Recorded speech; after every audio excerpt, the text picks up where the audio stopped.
Medyaskop TV'de son seçim yayınından merhaba. Saatler 01.16'yı gösteriyor ve artık Anadolu Ajansı'nın verilerini dikkate alırsak ki siyasilerin demeçlerini de bunların üzerlerine koyarsak ki önce AKP Genel Başkanı ve Cumhurbaşkanı Recep Tayyip Erdoğan zaferini ilan eden bir konuşma yaptı. Gözler Cumhuriyet Halk Partisi'ne çevrilmişti. Çünkü yaklaşık 1-2 saat önceki açıklamalarında seçim ikinci tura kaldı. Anadolu Ajansı'nın verilerine güvenmeyin açıklamaları artık az önce Bülent Tezcan'ın, parti yetkisi Bülent Tezcan'ın demokratik zeminde mücadele edeceğiz, sonuçları herkes saygılı olmalı minvalindeki düşük tonlu açıklamasının ardından ve buna bir de Fox TV'den İsmail Küçükkaya'nın Twitter hesabında Muharrem İnce ile yazıştım. Tırnak içinde söylüyorum. Adam kazandı cümlesini Muharrem İnce'nin kendisine yazdığını söyledi İsmail Küçükkaya ve yavaş yavaş artık CHP cephesinden de var olan sonuçların kabul edildiğine dair işaretler gelmeye başladı. Ama kuşkusuz Muharrem İnce'nin söylediği hala geçerli, kamuoyuna yaptığı açıklama Twitter hesabından Yüksek Seçim Kurulu'nun ön sonuçlarının ardından açıklama yapacağım. Herkes şu anda da sosyal medyada da Muharrem İnce'ye bir soru var ki İsmail Küçükkaya söylediklerini bize de söyle türünden. Ruşen Çakır. Evet, artık o ilk baştaki itiraz, beklenti, manipülasyon iddiası ki Anadolu Ajansı'nın daha önce söylediği rakamın neredeyse aynısı çıktı. Çok güçlüydü ama Muharrem İnce'nin ilk açıklamalarından da herhalde bir direnç bekleniyordu son ana kadar. Bir şey bekleniyordu ama sonunda böyle olmadığı anlaşılıyor.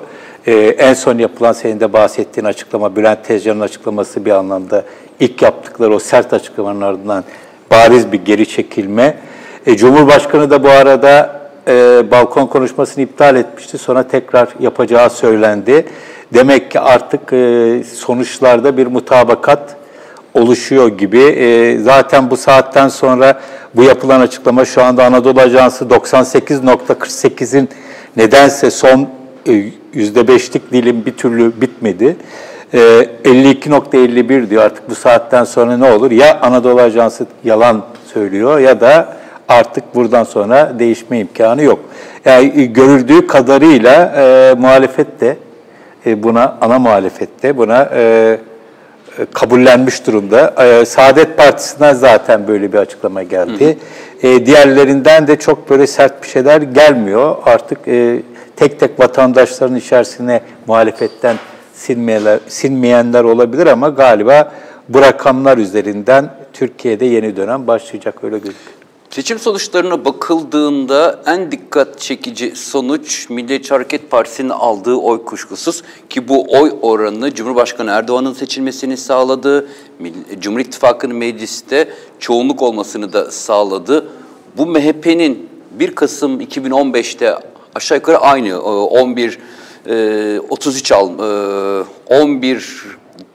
12'ye yaklaşık 11.9 almıştı 1 Kasım'da ve başarısızlık olarak addedilmişti. Şimdi 11.16 Anadolu Ajansı son verisine göre burada da bir başarı bahsediliyor. Evet, bu 11.16'yı nasıl açıklamak lazım? Vallahi İrfan, hani hep bir dip dalga diyordu muhalefet. Dip dalga diye bir şey varsa MHP'nin varmış. Ama bu gerçekten Erdoğan'ın ilk turda seçileceğini söyleyen şeylerde de anketlerde bile MHP 6, 7 falan 5, 6, 7 gözüküyordu.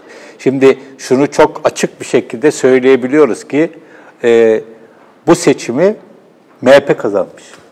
Yani senin de dediğin gibi MHP AKP'li ittifak yapmasaydı ne Cumhur İttifakı çoğunluk olurdu ne de Erdoğan seçilirdi. Bu çok bariz bir şekilde ortada. Ama öte yandan şöyle bir şey var. MHP'nin oylarını alacağı varsayılan İYİ Parti'nin aldığı bir %10'luk oy var. Şimdi MHP'nin oyları neredeyse aynı kalmışken ya da belki 1 puana yakın gitmişken bu 10 puan nereden geldi? Büyük ölçüde AKP'den gelmişe benziyor, yeni seçmenden gelmişe benziyor, kısmen de CHP'den gelmişe benziyor. Bu anlamda çok esrarengiz aslında. Yani bu MHP'nin bu oyunu nasıl muhafaza ettiği, benim açımdan çok sürpriz. Kendileri bile şaşırmış olabilir. İYİ Partililer çok şaşırmıştır. Bence Tayyip Erdoğan da, AKP de şaşırmıştır. Bu arada yalnız şöyle bir şey var biliyorsun. Cumhuriyet Gazetesi seçimden önce 2 kere ayrı ayrı Akkurtlar diye bir şey yazdı. Yani daha önce AKP'ye oy vermiş ama Türk milliyetçiliğine yakın bazı isimlerin artık ittifakta olduktan sonra MHP'ye döneceği yolunda. Bu böyle bir olayın da gerçekliği olabilir. Bir bu var. Bir diğer olayda şuna bakıyoruz. İkisinin toplam oyu 53.58. Erdoğan'ın aldığı oy 52.51 Anadolu Ajansı'na göre. Yani 1 puanlık Cumhur İttifakı'na oy verenlerden 1 puan azı Erdoğan'a oy vermiş. Bu da şaşırtıcı çünkü şöyle deniyordu. MHP'ye oy vermekle beraber Erdoğan'a oy vermeyecek geniş bir kitleden bahsediliyordu. Bu böyle da belli ki şehir efsanesiymiş. Böyle bir şey olmamış. Dolayısıyla bu seçimin esas galibinin MHP olduğunu çok açık bir şekilde söylemek mümkün. Çok şaşırtıcı. Bunun nasıl olduğunun ortaya çıkarılması nasıl mümkün olur onu da bilmiyorum. Yani illere bakılıp vesaire ama mesela bizim arkadaşlar da biliyorsun Türkiye çapında gittiler, dolaştılar. MHP hiçbir yerde doğru dürüst gözükmüyor. Tam bu dip dalga tanımlamasını hak eden bir durum herhalde bu. Hep Saadet için konuşulurdu, başka İYİ Parti için olabilir mi denirdi ama dip dalga lafını MHP için kullanmak. Yani şöyle bir şey var şimdi. İYİ Parti %3-4 falan gibi bir oy almış alsaydı derdik ki İYİ Parti MHP'den bir şey koparamamış. Şimdi İYİ Parti'nin %10'u varken MHP'nin %11'inin olması yani ikisi birlikte %21 falan yapıyorlar. Bu başlı başına bir olay. Tabii bunun şöyle de bir etkisi var. Artık AKP ve Erdoğan MHP'ye yani hep ne deniyordu? MHP AKP'den besleniyor deniyordu ki ben de öyle düşünüyordum. Oldu. Tam barajı geçmek için. Yani AKP sayesinde MHP ayakta duruyor.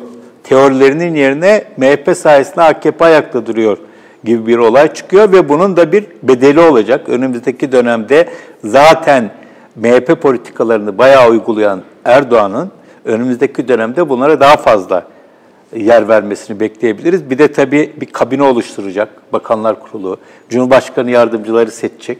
Oralarda da herhalde MHP'ye yakın isimlere de herhalde yer verecektir. Az çok oranlar belli. O zaman biraz da şeyi konuşalım artık. Bu oranlar bundan sonraki nasıl bir siyasi açılmaya oluşabilir? Mesela Meral Akşener.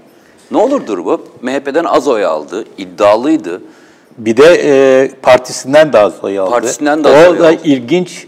Yani Meral Akşener ikinci tura kalma da çok iddialıydı ama belli bir yerden sonra o iddiasının azaldığını gördük. Şu haliyle şunu görüyoruz. %10 almış bir parti, kendisi %7 almış. Dolayısıyla insanlar da İYİ Parti'ye oy veren kesimlerde de esas rakibin Muharrem İnce olduğu görüşü çıkmış. Bu durumda Meral Akşener'in partisi içerisinde, bir de Meral Akşener artık milletvekili de değil, olamıyor yani aday olmadığı için. Parti içerisindeki gücü de çok ciddi bir şekilde etkilenir herhalde diye tahmin ediyorum. Ama bu haliyle %10 almış ve Cumhurbaşkanlığı seçimlerinde de %7 alabilmiş bir İYİ Parti'nin tabii çok kısa sürede seçime girdiler vesaire bir baraj var ama geçmişti aslında. Evet, barajı aşmıştı.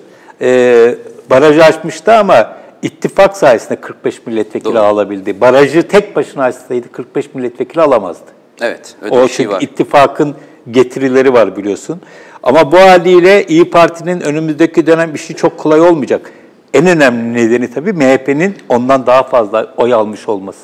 Yani MHP varken İYİ Parti'nin tamamen artık MHP geleneğiyle, şusuyla, busuyla tamamen ilişkisini kopartıp yepyeni bir şey olması lazım. Çünkü MHP hala ülkücü hareketin alanını tutuyor, bu gözüküyor. Peki bir de Muharrem İnce'yi konuşalım tabii. Bu akşam ketumiyetini korusa da çok net bir durum var ki Cumhuriyet Halk Partisi'nden 7 puan, 7,5 puan fazla oy aldı ve 30'u buldu, %30. Cumhuriyet Halk Partisi'nin ulaşamadığı bir oy oranıydı bu, %30. Muharrem İnce bunu almayı başardı. O zaman şimdi de artık çok klasik bir söylemle Muharrem İnce artık CHP'nin başına mı geçer, ne olur? Herhalde öyle olacak. Bu beni şaşırtmıyor biliyorsun, bunun muhabbetini çok yaptık. Bu seçimden Muharrem İnce'nin kazanmasından çok Muharrem İnce'nin CHP'nin liderliğini kazanma ihtimali. çok yüksek. Ama bu geceki performansı nedeniyle buna bir gölge düşmüş olabilir. İnsanlar çünkü çok bir şey beklediler ondan. İtiraz beklediler. O itiraz çok güçlü bir şekilde çıkmadı. İtirazın ötesinde de şunlar da var yani kaybettiysem çıkıp kaybettim derdi. Bunu demeli diye de böyle. Mesela o zaman demin Kadri ile sohbet ediyorduk. Şöyle diyebilirdi. Tamam bu seçimi kaybettik ama biz aslında şunu kazandık diye bir şey söyleyebilir. Aslında kazandığı çok şey var. Yani son 3 tane miting bile başlı başına büyük bir olay. Büyük bir dinamizm yakaladı. Ama neyi yapmış? Şunu görüyoruz. %30 oy alıyor. Millet İttifakı'nın oyu 34. Meral Akşener'le beraber 37 oy alıyorlar. %38 oy alıyorlar. Yani HDP'den bir miktar oy almış. Ama en önemli husus şu, Cumhur İttifakı'na oy vermiş kesimlerden oy alamamış. Yani bunu başaramadı. Muharrem İnce'nin başardığı muhalefeti mobilize edebildi. Muhalefetin içinde bir konsolidasyon sağladı. Bu hep önce de konuştuğumuz husus. Karşı taraftan oy koparamadığı gibi anlaşıldığı kadarıyla karşı tarafın da Erdoğan etrafında konsolide olmasında da bir şekilde etkili oldu. Bunu yapabilir miydi? Yapardı bence. Ben şimdi birçok insan diyor ki çok az süre vardı vesaire falan. Bunu yapmayacaksa yani muhalefetin oyunu Erdoğan'a oy vermiş insanların oyunu alamayacaksa zaten seçimi kazanmasının imkanı yok. Oradan bir şeyleri koparabilmesi lazımdı. Koparamadığını görüyoruz. Ama şunu yaptı. İYİ Parti'ye oy vermekle beraber 3 puanı oradan aldı. HDP'ye oy vermekle beraber 3 puanı da oradan aldı mesela. Tamam bunları yaptı. CHP'yi olduğu gibi aldı ama bu yetmedi. Yani buradaki mesele o şeye, o kutuba, diğer kutuba ulaşamamış olması.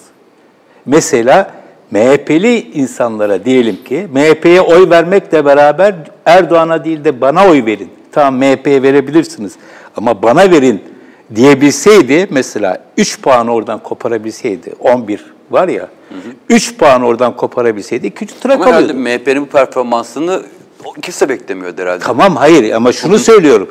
Yani o taraftan yani Cumhur İttifakı'ndan bir şeyleri koparamamış. Bunu görüyoruz ve bunu koparamadıktan sonra istediğin kadar muhalefeti yap, güçlendir, etrafında toparla. Yetmiyor. Bunu gördük mesela 30 puan çok iyi bir puan ama 30 puan şöyle çok iyi olurdu. Demirtaş %10'u geçecek, Meral Akşener %10'u geçecek. Onun 30'uyla beraber %50'yi geçeceklerdi. Şimdi bu 30 puan nasıl oluştu? Demirtaş'ın ve Meral Akşener'in %10'u geçmemesi, partilerin aldığı oyu almamasıyla oldu. Oralardan aldı. Evet, oralardan aldı. Normalde şöyle, hatta hatırlarsan Bekir Ardır'la benim yaptığım yayında demişti, eşik %30. %30'u geçerse o zaman ikinci turda iddiası olur. Çünkü %30 artı 10 artı 10 gibi bir basitlikte yapılıyordu. Hatta Temel Karamollaoğlu'nu da ekle. İkinci tura kalıyordu. Ama öyle olmadı. 30'un ardından 10 gelmedi. Oradan dolayı da seçimi kaybetmiş oldu. CHP'nin başına herhalde geçer ama sonrası ne olur? Bu meclis grubuyla, mecliste de çoğunluğu kazanamadı. Millet İttifakı artı HDP işler çok zor yani. Bir taraftan yeni sistemi Tayyip Erdoğan rahat bir şekilde oturtacak. Artık mecliste sorun yaşamayacak. Meclis başkanını seçtirecek. Bakanlar atacak. Cumhurbaşkanı yardımcıları atacak. O bir tane şema vardı hani yeni devlet yapılanması olacak. Olağanüstü hali de herhalde kaldırmaz. Öyle gideriz. AKP'de %42 neredeyse 7 Haziran sonucuna yakın bir sonuç aslında. Evet o zaten yani işte bir kriz var. Bu krizi aşamıyor. Krizini ancak MHP ile aştı. MHP ile aşabilmiş. Yani bunu çok açık bir şekilde görüyoruz. AKP'nin bu son aldığı oyla baktığımız zaman çok bariz bir gerileme var. Bunu bir şekilde çözemiyor ve burada esrarengiz bir şekilde MHP aşısıyla durumu kurtardı. MHP olmasaymış ne mecliste çoğunluğu buluyordu ne de Cumhurbaşkanı olarak seçiliyordu. Yani bu AKP'nin artık kendini yenilemesi falan nasıl olur çok fazla bilmiyorum. Daha fazla MHP'ye ihtiyacı daha da artan bir parti görünümde oldu. HDP 11.56-12'ye doğru gidiyor aslında. 7 Haziran'la 1 Kasım'ın ortasında bir oran bu. Klasik seçmenine oturmuş gibi artık. Yani demek ki baraj endişesi olan bir parti olmayacak artık HDP herhalde. Büyük. Üçüncü parti oldu. Üçüncü parti oldu. Şeyden sonra, CHP'den sonra üçüncü parti oldu. Hem İyi Parti'yi hem MHP'ye geçti hem de milletvekili olarak 67, MHP'nin 49, İyi Parti'nin 45 gözüküyor. Bayağı bir grup oluşturdu ve grubun içerisinde de çok ilginç isimler de var. Önümüzdeki dönemde HDP yine etkili olacak diyeceğim ama herhalde yine önünde çok ciddi engeller çıkartılacak. Hele bu sistemde ve meclis çoğunluğu da ellerinde olacak.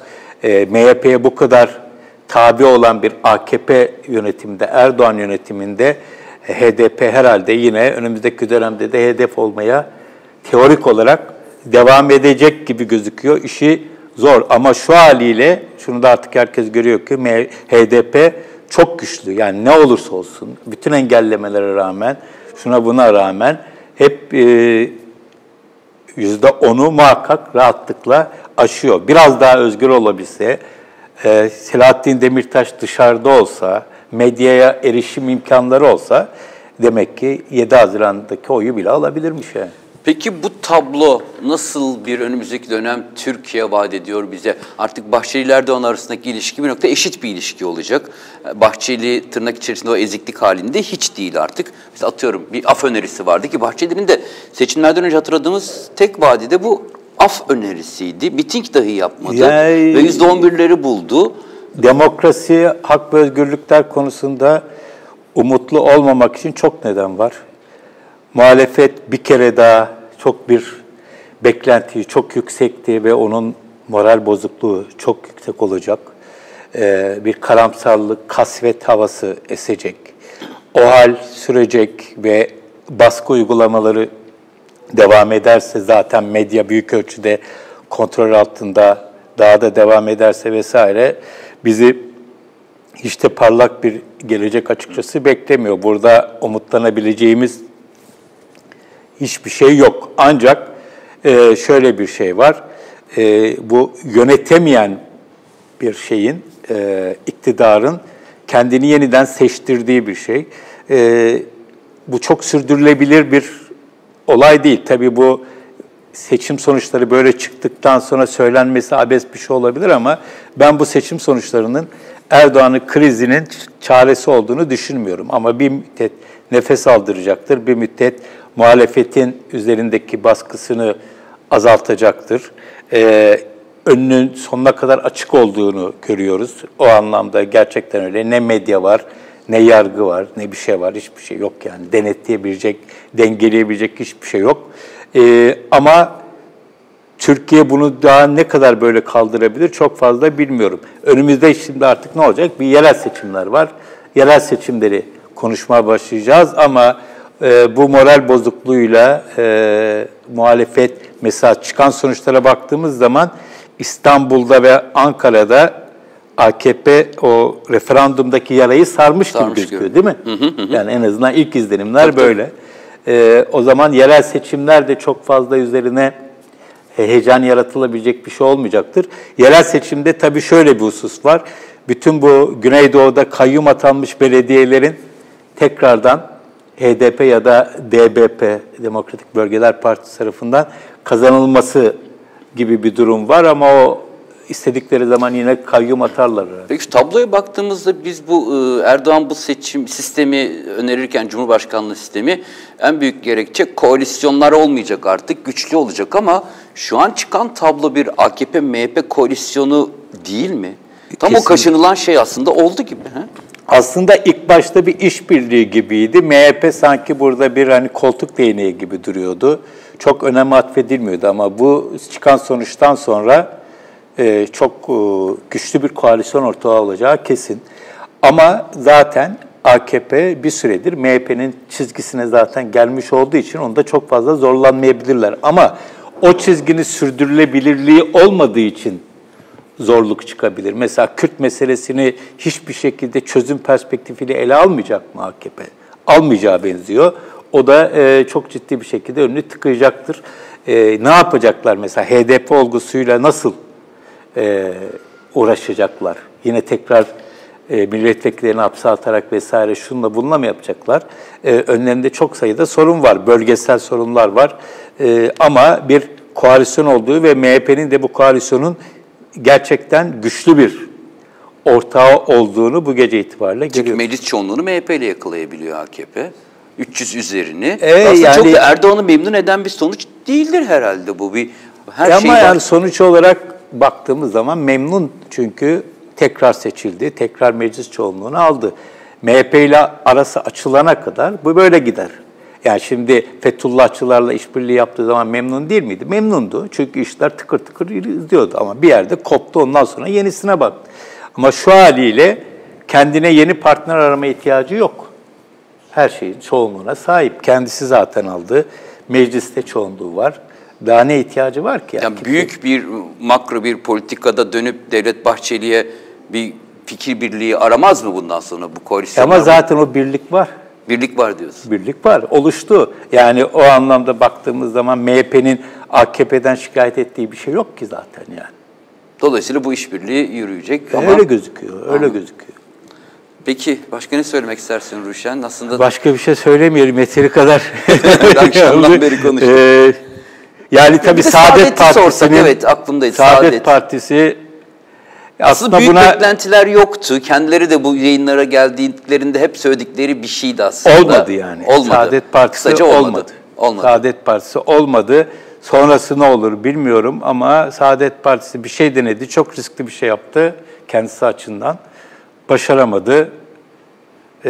Artık bundan sonra herhalde Saadetçiler bayağı bir zorlanırlar AKP'lilerle tartışırken. Öyle söylemek lazım. Evet, eğer yanılmıyorsam bilgilerde son bir değişiklik yoksa sadece CHP listelerinden 2 milletvekili parlament. 3. Bir de Konya'dan. Bir de Konya'dan evet. Emre Bağcay, Cihangir İslam ve Konya'daki aday. Dolayısıyla 3 milletvekili temsil edilecek. Evet, aslında son söz ülke için hayırlı olsun herhalde. Evet, hayırlı olsun. Yarın kaldığımız yerden devam edeceğiz. Devam edeceğiz. Evet. İyi geceler diyelim herkese. İyi geceler. Medyaskop TV seçim yayınları da burada sona erdi. Herkese iyi geceler.